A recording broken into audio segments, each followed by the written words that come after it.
ಆತ್ಮೀಯ ಬಂಧುಗಳೇ, ಶ್ರೀಮದ್ ಭಗವದ್ಗೀತೆ ತತ್ವ ವಿವೇಚನಿ ಟೀಕಾ ಅಧ್ಯಾಯ 4 ಜ್ಞಾನ ಕರ್ಮ ಸನ್ಯಾಸ ಯೋಗ. ಇದರಿಂದ ನಾವು 9ನೇ ಶ್ಲೋಕವನ್ನು ತಿಳ್ಕೊಳ್ತಾ ಇದ್ವಿ. ಓದ ಭಾಗದಲ್ಲಿ ನಾವು ಭಗವಂತ ಯಾವುದೇ ಕರ್ಮ ಬಂಧನದಲ್ಲಿ ಸಿಕ್ಕಾಕೊಳ್ಳೋದಿಲ್ಲ. ಅದಕ್ಕೆ ಕಾರಣ ಏನು ಅಂತಂದರೆ ಕರ್ತೃತ್ವ ಭಾವನೆ ಇರೋದಿಲ್ಲ ಅವನಿಗೆ, ಮತ್ತು ಕರ್ಮ ಫಲದಲ್ಲಿ ಸ್ಪೃಹೆ ಇರೋದಿಲ್ಲ. ಮತ್ತು ಅವನು ಏನೇ ಕೆಲಸ ಮಾಡ್ತಾ ಇದ್ರೂ ಕೂಡ ಅದೆಲ್ಲವೂ ಕೂಡ ಲೋಕಹಿತಾರ್ಥಕ್ಕೋಸ್ಕರನೇ ಆಗಿರುತ್ತೆ. ಅಂದರೆ ಏನು?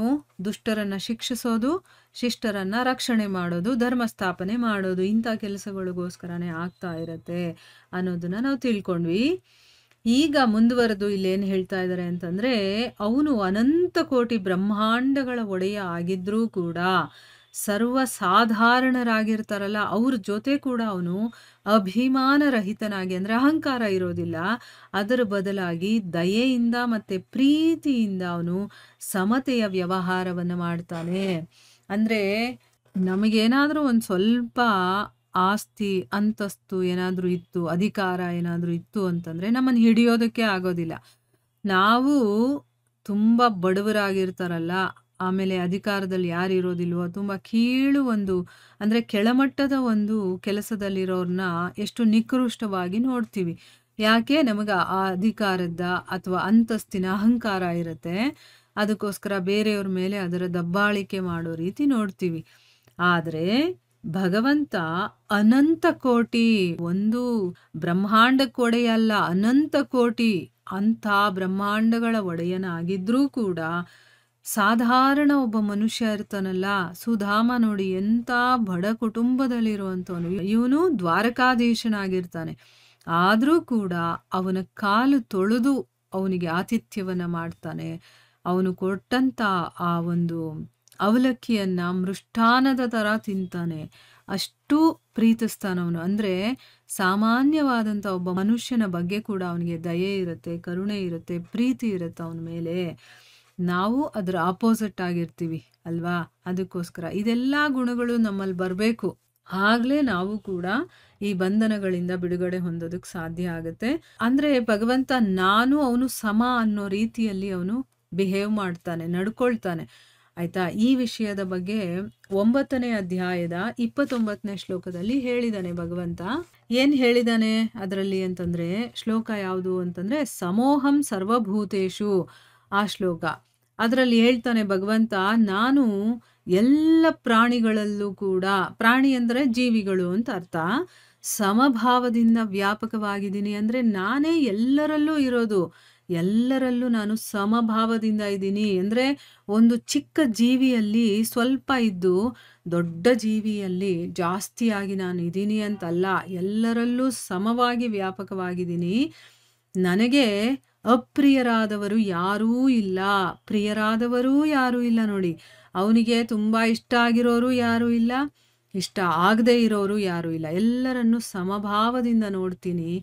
ಆದರೆ ಯಾವ ಭಕ್ತರು ನನ್ನನ್ನು ಪ್ರೀತಿ ಭಾವದಿಂದ ಭಜಿಸ್ತಾರೋ, ಇಲ್ಲಿ ಒಂದು ವಿಶೇಷತೆ ಇದೆ. ಒಬ್ಬ ತಂದೆಗೆ ಎಲ್ಲ ಮಕ್ಕಳೂ ಸಮಾನನೇ, ಆದರೆ ತನ್ನನ್ನು ಯಾರು ಪ್ರೀತಿಸ್ತಾರೋ, ತಾನು ಹೇಳಿದ್ದನ್ನು ಯಾರು ಕೇಳ್ತಾರೋ ಅಂಥವ್ರನ್ನು ನೋಡಿದಾಗ ತಂದೆಗೆ ಒಂದು ವಿಶೇಷವಾದಂತಹ ಪ್ರೀತಿ ಇರುತ್ತೆ ಅವ್ರ ಮೇಲಲ್ವಾ? ಆ ರೀತಿ ನನ್ನ ಭಕ್ತರು ನನ್ನನ್ನು ತುಂಬ ಪ್ರೀತಿಯಿಂದ ಭಜಿಸ್ತಾರಲ್ಲ, ಅಂಥವರು ನನ್ನಲ್ಲಿದ್ದಾರೆ. ಮತ್ತು ನಾನು ಕೂಡ ಅವರಲ್ಲಿ ಪ್ರತ್ಯಕ್ಷವಾಗಿ ಪ್ರಕಟವಾಗಿದ್ದೀನಿ. ಯಾರ ಕಣ್ಣಿಗೂ ನಾನು ಕಾಣಿಸ್ಕೊಳ್ಳೋದಿಲ್ಲ, ಯೋಗಮಾಯೆಯಿಂದ ನಾನು ಆವೃತವಾಗಿದ್ದೀನಿ ಅಂತ ಹೇಳ್ತಾನೆ. ಅದರಲ್ಲಿ ನಾನು ಅಡಗಿದ್ದೀನಿ ಅಂತ ಹೇಳ್ತಾನಲ್ಲ. ಆದರೆ ಯಾವ ಭಕ್ತರು ನನ್ನನ್ನು ಸದಾ ಪ್ರೀತಿಸ್ತಾರೋ ಅವರಲ್ಲಿ ನಾನಿದ್ದೀನಿ, ನನ್ನಲ್ಲಿ ಅವರು. ನಮ್ಮಿಬ್ಬರ ಮಧ್ಯ ಯಾವುದೇ ಪರದೆನೂ ಇಲ್ಲ. ನನಗೆ ಅವ್ರು ಕಾಣಿಸ್ತಾರೆ, ಅವ್ರಿಗೆ ನಾನು ಕಾಣಿಸ್ತೀನಿ. ಅವರಲ್ಲಿ ನಾನಿದ್ದೀನಿ, ನನ್ನಲ್ಲಿ ಅವರಿದ್ದಾರೆ ಅಂತಂದ್ಬಿಟ್ಟು ಹೇಳ್ತಾ ಇದ್ದಾನೆ. ಅಂದರೆ ಭಕ್ತರಾದರೆ ನಾವು ಭಗವಂತನನ್ನು ಸ್ವಯಂ ಕಣ್ಮುಂದನೆ ನೋಡಬಹುದು ಅಂತ ಅರ್ಥ. ಯಾವ ಮನುಷ್ಯರು ಯಾವ ರೀತಿ ಅವನನ್ನು ಭಜಿಸ್ತಾರೋ ಅವನು ಸ್ವತಃ ಅವನನ್ನು ಅದೇ ಭಾವದಿಂದ ಭಜಿಸ್ತಾನೆ. ಈಗ ನಾವು 1 ಹೆಜ್ಜೆ ಇಟ್ಟರೆ ಭಗವಂತ 100 ಹೆಜ್ಜೆ ಇಡ್ತೀನಿ ಅಂತ ಹೇಳಿದ್ದಾನೆ ಅಲ್ವಾ? ನಾವು ಮುಂಚೆ 1 ಹೆಜ್ಜೆ ಇಡೋದು ತುಂಬ ಇಂಪಾರ್ಟೆಂಟು. ಆದರೆ ನಾವು ಯಾವ ಭಾವನೆಯನ್ನು ಇಟ್ಕೊಂಡು ಭಗವಂತನನ್ನು ಪ್ರೀತಿಸ್ತೀವೋ, ಈಗ ನನಗೆ ಸರ್ವಸ್ವ ಅವನೇ ಅಂದಾಗ ಭಗವಂತ ಕೂಡ ನೀನು ನನಗೆ ಸರ್ವಸ್ವ ಅಂತ ಹೇಳ್ತಾನೆ. ನೀನು ನನ್ನ ಸ್ನೇಹಿತ ಅಂತಂದಾಗ ಅವನು ಕೂಡ ಸ್ನೇಹಿತನನ್ನಾಗಿ ಪ್ರೀತಿಸ್ತಾನೆ. ನೀನು ನನ್ನ ಪ್ರೇಯಸಿ ಅಂದಾಗ ಅವನು ಪ್ರೇಯಸಿ ಭಾವದಿಂದಾನೇ ನಮ್ಮನ್ನ ಪ್ರೀತಿಸ್ತಾನೆ. ಎಷ್ಟ್ರ ಮಟ್ಟಕ್ಕೆ ಪ್ರೀತಿಸ್ತೀವೋ ಅಷ್ಟ್ರ ಮಟ್ಟಿಗೆ ಅವನು ಕೂಡ ಪ್ರೀತಿ ಕೊಡ್ತಾನೆ. ಸಮಾನ ರೀತಿಯಲ್ಲಿ ನಮಗೆ ಕೊಡ್ತಾನೆ. ಸೊ ನಾವು ಯಾವ ರೀತಿ ಭಾವವನ್ನ ಇಟ್ಕೊಂಡು ಭಜಿಸ್ತೀವೋ ಅದು ಇಂಪಾರ್ಟೆಂಟ್ ಆಗುತ್ತೆ. ಯಾಕಂದ್ರೆ ಅವನು ನಮಗೆ ಅದೇ ಭಾವದಿಂದ ನಮಗೆ ಆ ಪ್ರೀತಿಯನ್ನ ಕೊಡ್ತಾನೆ. ಈ ವಿಷಯದ ಬಗ್ಗೆ ಇದೇ ಒಂದು ಅಧ್ಯಾಯದಲ್ಲಿ 11ನೇ ಶ್ಲೋಕದಲ್ಲಿ ಹೇಳ್ತಾನೆ ಭಗವಂತ. ಏನ್ ಹೇಳಿದಾನೆ?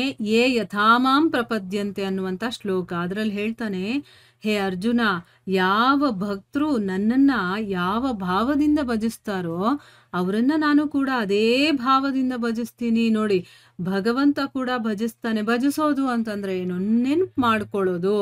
ಅವ್ರು ಎಷ್ಟ್ರ ಮಟ್ಟಿಗೆ ಯಾವ ರೀತಿ ನೆನಪಿಸ್ಕೊಳ್ತಾರೋ ನಾನು ಕೂಡ ಅವ್ರನ್ನ ನೆನಪಿಸ್ಕೊಳ್ತಾ ಇರ್ತೀನಿ.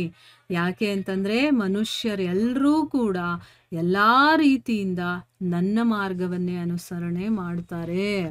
ನಾನು ಹೇಗೆ ಮಾಡ್ತೀನೋ ಹಾಗೆ ಅವರು ಮಾಡ್ತಾರೆ. ಅದಕ್ಕೋಸ್ಕರ ಅವ್ರು ಹೇಗೆ ನಡ್ಕೊಳ್ತಾರೋ ಹಾಗೆ ನಾನು ಅವರ ಒಂದು ವಿಷಯದಲ್ಲಿ ಹಾಗೆ ನಡ್ಕೊಳ್ತೀನಿ ಅಂತ ಭಗವಂತ ಹೇಳ್ತಾ ಇದ್ದಾನೆ.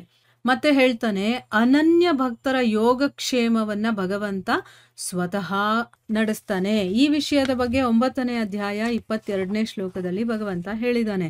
ಏನ್ ಹೇಳಿದಾನೆ ಅಂತಂದ್ರೆ, ಆ ಶ್ಲೋಕ ಯಾವುದು ಅಂತಂದ್ರೆ ಅನನ್ಯಾಶ್ಚಿಂತಯಂತೋ ಮಾಂ ಅಂತ ಬರುತ್ತಲ್ಲ ಆ ಶ್ಲೋಕ.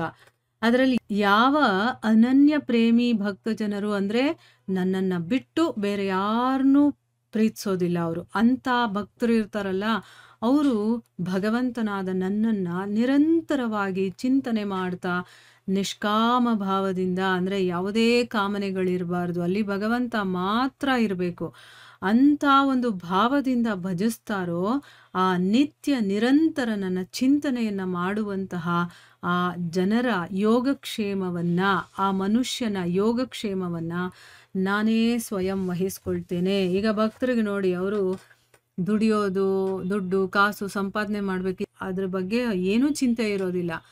ಅವ್ರು ಏನಾದರೂ ಹೇಳಿದ್ರೆ ಭಗವಂತ ಏನೋ ನಡೆಸ್ತಾನೆ ಅಂತ. ಯಾಕೆ? ನನ್ನ ಕೆಲಸ ಏನು? ಅವನ ಚಿಂತನೆ ಮಾಡೋದು, ಅವನ ಸ್ಮರಣೆ ಮಾಡೋದು, ಅವನು ಕೊಟ್ಟು ಕೆಲಸ ಮಾಡೋದು. ಅವನೇನು ಕೆಲಸ ಕೊಡ್ತಾನೋ ಅದನ್ನು ಮಾಡ್ತಾ ಇರ್ತೀನಿ. ಅವರು ದುಡ್ಡು, ಹಣ, ಆಸ್ತಿ ಪಾಸ್ತಿ, ಆಮೇಲೆ ರೇಷನ್ನು, ಇದ್ರ ಬಗ್ಗೆ ಎಲ್ಲ ಯೋಚನೆ ಮಾಡೋದಿಲ್ಲ ಅವರು. ಯಾಕೆ ಅಂದರೆ ಅವ್ರಿಗೆ ಗೊತ್ತಿದೆ ಭಗವಂತ ಏನು ಕೊಡ್ತಾನೋ ಅಷ್ಟೇ ನಮಗೆ ಸಿಗೋದು ಅಂತಂದ್ಬಿಟ್ಟು. ಸೊ ಅವನನ್ನು ಭಜಿಸೋದು ಅಷ್ಟೇ ನಮ್ಮ ಕೆಲಸ. ಟೈಮ್ಗೆ ಏನು ಕೊಡಬೇಕೋ ಕೊಡ್ತಾನೆ, ಕೊಟ್ಟಿಲ್ಲ ಅಂದರೆ ಅವನು ಇಚ್ಛೆ ಅಂದ್ಕೊಂಡು ಸುಮ್ಮನೆ ಇರ್ತಾರೆ ಅವರು.